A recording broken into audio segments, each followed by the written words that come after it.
This story is titled My Best Friend Affair with My Wife. Cost him everything. Here's how I got revenge. Hey, I'm Jake, 34 male. I'm not the kind of guy who shares his personal life, but what happened to me a few years ago changed my perspective on loyalty, family, and trust. Back then, life was simple. Or so I thought. I was married to Laura, 33 female, my high school sweetheart, for 7 years. We had 2 amazing kids, Mia, 6 female, and Ethan, 4 male. To anyone on the outside, we were the perfect family. We had a house in the suburbs, the kind with a backyard big enough for the kids to play, and neighbors who lent sugar when you ran out. I worked in construction management, a job that wasn't glamorous but paid the bills and allowed Laura to stay home with the kids most of the time. She also did some part-time admin work, but her main focus was being the supermom everyone admired. And honestly, she seemed to love it. We had our share of date nights, lazy Sundays, and family outings to the zoo or the beach. Our social circle was just as tight. Bob, 35 male, and his wife, Lisa, 32 female, were practically family. Bob wasn't my best friend in the world, but he was someone I trusted. We'd grill steaks in the backyard, watch football on Sundays, and even took a few camping trips with our families. The kids got along great, which made hanging out easy and fun. Lisa was a sweetheart, quiet but thoughtful, always the one organizing potlucks or sending thank you cards. Laura's behavior started to change. She became protective of her phone, keeping it in her pocket or face down on the table, and her new routine of frequent girls' nights seemed out of character. At first, I didn't think much of it. She said it was good for her to get out, but her vague explanations and late returns raised questions I couldn't ignore. Around the same time, Bob started flaking on our usual hangouts. This guy who would never miss a game day suddenly had excuses every week. Work's crazy, man. Or Lisa's got me running errands. It didn't seem like a big deal at first, but looking back, the timing was too coincidental. Then, there were the kids. Mia and Ethan started casually mentioning how often they stayed with Laura's parents. They loved their grandparents. So it wasn't a red flag at first. But when I asked Laura about it, her answers were always rushed. It's just easier for them to stay there when I'm out late. I thought it'd give you a break. Her parents lived an hour and a half away. That's not exactly convenient. The feeling in my gut grew heavier. I wasn't the type to pry, but it felt like pieces of a puzzle were being laid out, and I just couldn't see the full picture. Something was off, but I wasn't ready to confront it yet. Instead, I started paying closer attention, hoping I was wrong. The breaking point came one random Tuesday night. Laura had gone out for another girls' night and left her laptop open on the dining table. Normally, I wouldn't touch her stuff. I believed in trust and didn't want to be that guy who snoops. But something about that night was different. The kids were asleep, the house was quiet, and my curiosity got the better of me. I sat down and opened her email. What I saw made my stomach drop. There they were, messages between Laura and Bob.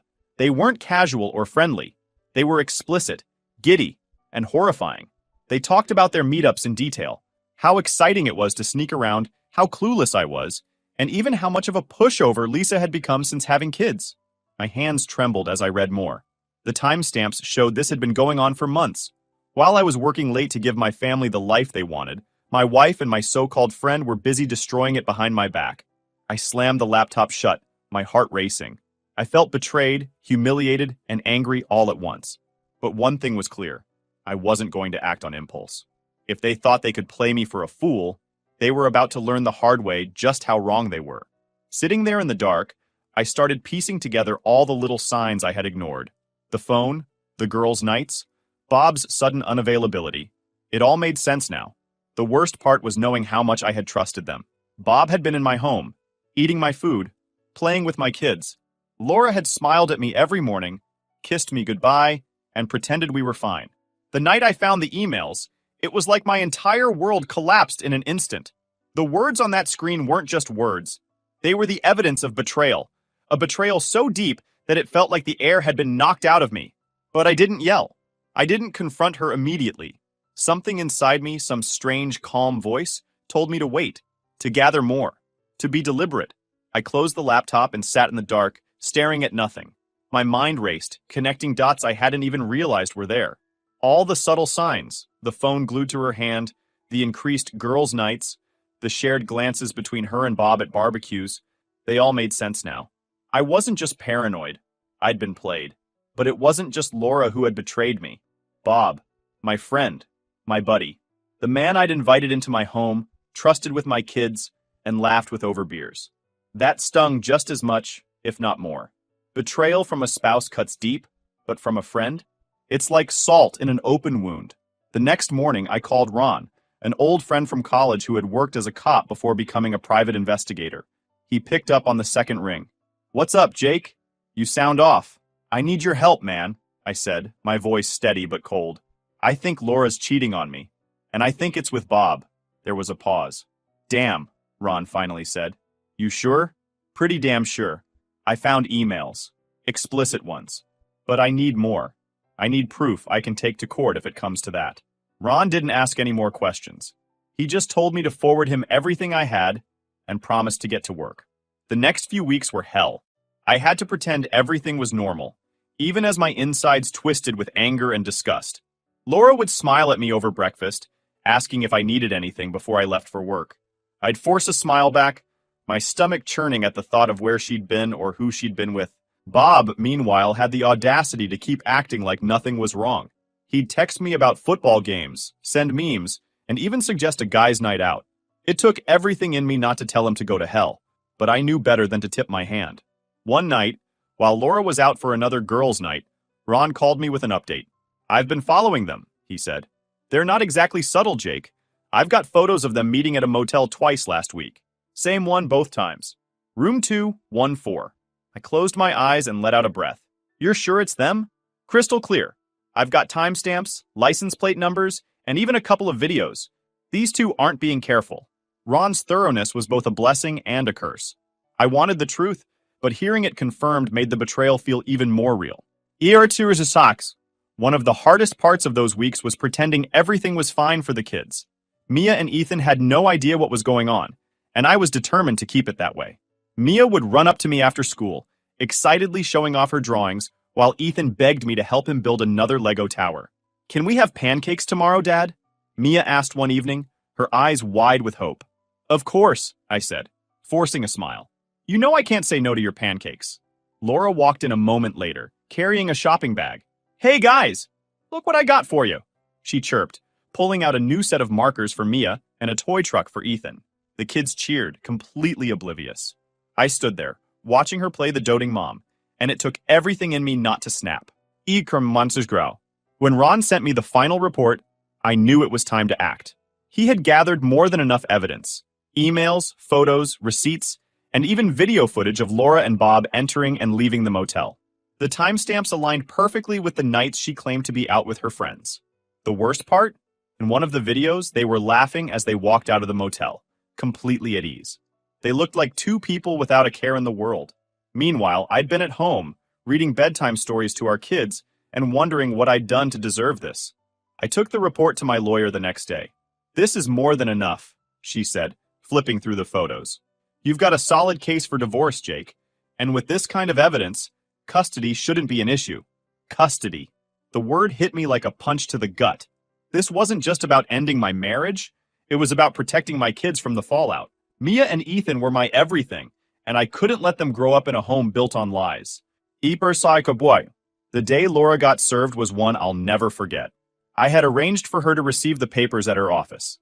She called me an hour later, her voice shaky. "Jake, what is this?"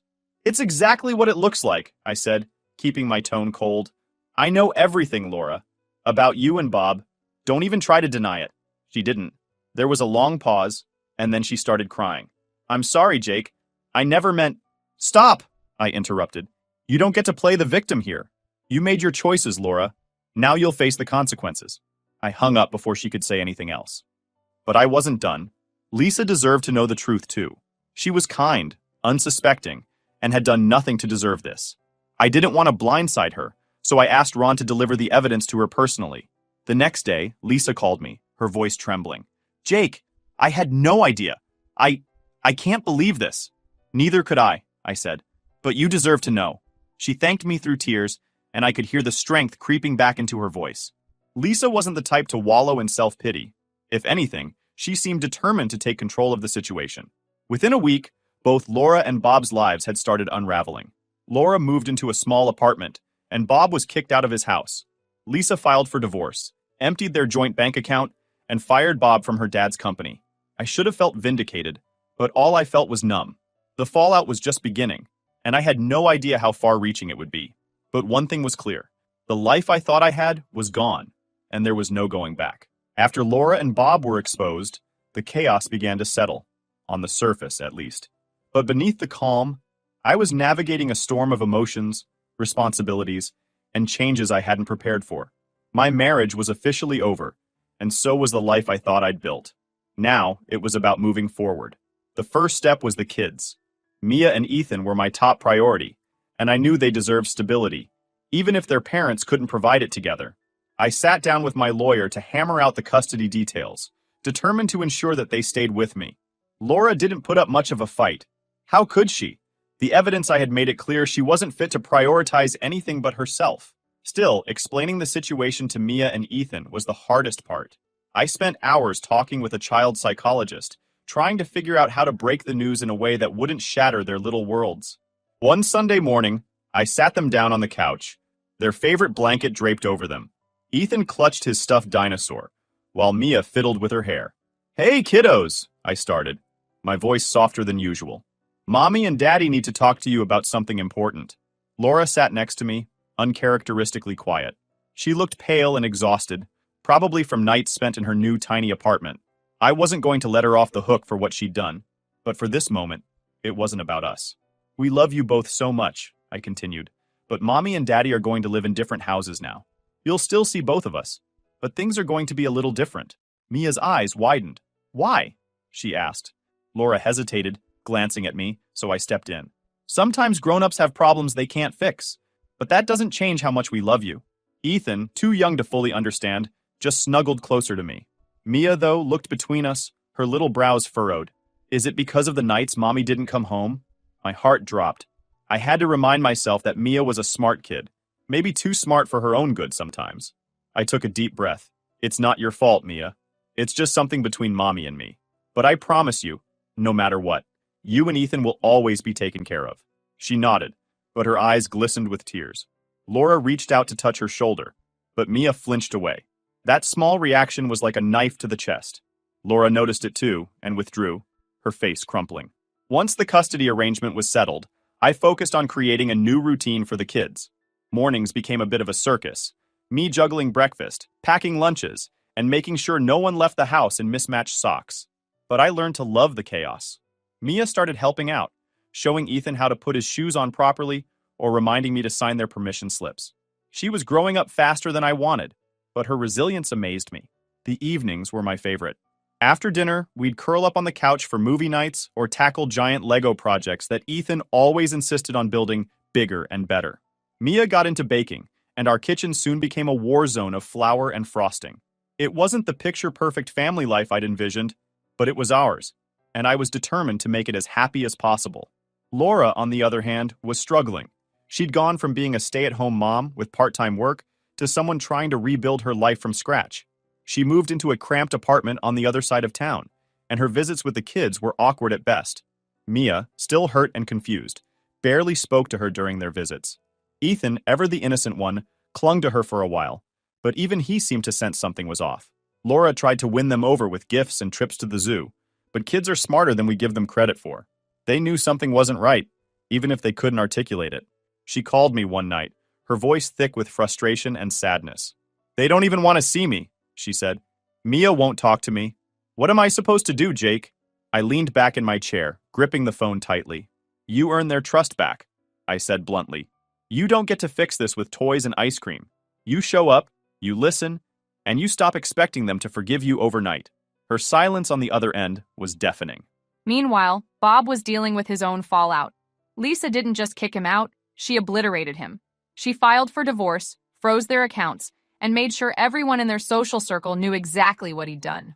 Bob lost his cushy VP job at Lisa's dad's company, and word on the street was he'd moved in with a friend who lived 2 towns over. One afternoon, I got a call from Lisa. I hadn't heard from her since I'd given her the evidence. "Jake," she said, her voice firm but tired. "Thank you for telling me the truth. It hurt like hell, but I needed to know." "You didn't deserve any of this," I said. "Neither did your kids." She sighed. "I'm trying to keep it together for them. But honestly, I'm glad he's gone. It's better this way. I admired her strength. Lisa wasn't the kind of person to let betrayal define her. She was already making plans to go back to school and had started looking for a new job to support her kids. As for me, rebuilding wasn't easy, but it was necessary. I started going to therapy, not just for myself, but for the kids too. I didn't want them to grow up carrying the weight of what had happened. My therapist, an older guy named Dr. Neil, helped me work through the anger and guilt that had been eating at me. "You're allowed to grieve, Jake," he said during one session. "This wasn't just the end of your marriage. It was the end of the future you thought you had." Those words stuck with me. For so long, I'd been focused on being strong for the kids that I hadn't allowed myself to feel the full weight of what had happened. But slowly, I started to let go of the pain and anger. Not for Laura or Bob. They didn't deserve my forgiveness, but for myself and my kids. All right, everyone, before we dive into the final update, I have a small request. We put a lot of effort into finding these incredible stories for you every single day, and your support means the world to us. If you enjoy our content, please consider subscribing to the channel. It really helps us grow and allows us to continue bringing you more amazing stories. Thank you. Now, let's move to the last update. Update! Hey Reddit, it's Jake again. I wasn't planning on posting an update, but I've gotten a few messages asking how things are going. And honestly, a lot has happened since I shared my story. So here's where things stand now. Life's better, but not without its complications. First, the good stuff. Mia and Ethan are thriving. Mia, now 8, has really leaned into her creative side. She's obsessed with painting and drawing, and her room looks like an art studio exploded. She even asked me to buy her a sketch pad, big enough for her biggest ideas. Ethan, 6, is still my little daredevil. He's into soccer now, and watching him on the field is both exhilarating and terrifying. That kid has no fear, which is great until he's sliding into someone twice his size. Our home is finally feeling like a sanctuary again. I've worked hard to create a space where the kids feel safe and loved, and while it's not perfect, it's ours. We still do our Saturday pancake mornings, and Friday nights are for movies. Ethan's been on a Toy Story kick lately, and I've seen Buzz Lightyear save the day more times than I can count. But it's not all sunshine and rainbows. Laura's still in the picture because, well, she's their mom. We have a custody agreement that gives her every other weekend with the kids, but let me tell you, it's been complicated. Mia, my little genius, is still holding on to a lot of resentment. She's polite when she's with Laura, but you can see it in her eyes. She hasn't forgiven her. And I get it. Mia's old enough to remember the nights Laura didn't come home, the tension in the house before the divorce. She doesn't say much, but when she does, it's sharp. One time after a visit, Mia came home unusually quiet. I asked her what was wrong, and she just shrugged and said, "Mom says she's sorry, but if she is, why'd she hurt us?" What do you even say to that? Tried to reassure her that people make mistakes, and that it's okay to feel upset, but it's hard. I don't want to poison their relationship, but I also can't erase what happened. Ethan's more forgiving. He's younger, so he doesn't fully understand the depth of what went down. He loves Laura, and always comes back from her place with stories about the fun things they did, going to the park, baking cookies, stuff like that. But even he has moments where he seems unsure. Recently, after a weekend with Laura, he asked me out of the blue, "Why doesn't Mommy live with us anymore?" I had to take a deep breath and remind myself to keep it simple. I told him, "Mommy and Daddy don't live together because we're better at taking care of you when we're apart. But we both love you so much." He seemed satisfied with that answer, but it left me wondering how many more questions he'll have as he gets older. As for Laura, she's trying. I'll give her that. She's been showing up to all of Ethan's soccer games and even came to Mia's school art show last month. Mia avoided her like the plague, but Ethan was thrilled to see her there. I'm not going to lie, having Laura in the same room still feels weird. We exchange pleasantries for the kids' sake, but there's an unspoken tension that never really goes away. There was one moment that really threw me, though. After Ethan's last game, Laura pulled me aside while the kids were busy chasing each other around. She looked nervous, which isn't like her. "Jake, can we talk?" she said, her voice quiet.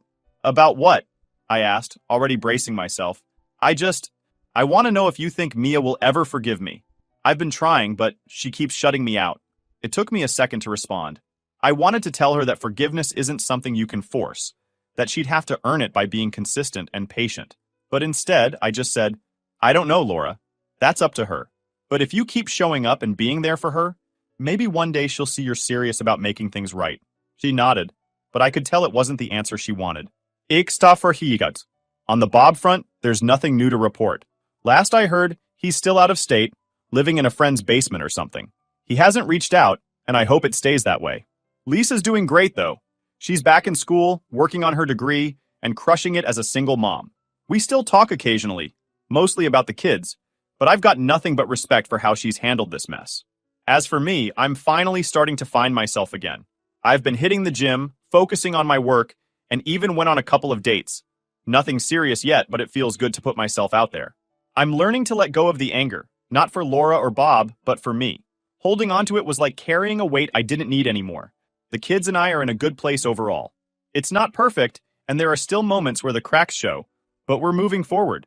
I'm teaching them that it's okay to feel hurt, but it's also okay to heal. Thanks for reading, and for all the support last time. Life isn't always easy, but it's worth fighting for, especially when you've got too little reasons to keep going. Till next time, period. Jake.